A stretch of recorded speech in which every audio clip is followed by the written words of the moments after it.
ఆయన గురించి ఇంటుంటే ఒళ్ళంతా పులకరించిపోతుంది. ఆ మహానుభావుణ్ణి ఒక్కసారి కళ్ళారో చూడాలనుందయ్యా.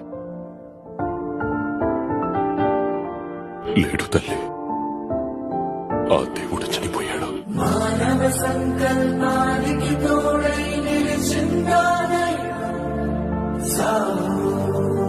శత్రువు దగ్గర రాలేడన్నా, సైతం తను ముట్టుకోవడానికే భయపడుతుందన్నా. నమ్మకమే తన ఆయుధమై పోరాడుతూ ఉంటే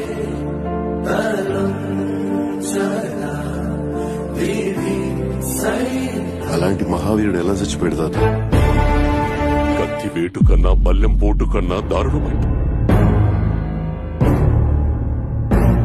వెన్నుపోటు మహేంద్ర. బాహుబలి మరణ శాసనాన్ని శివగామి చేతి రాయించే మహాయజ్ఞ.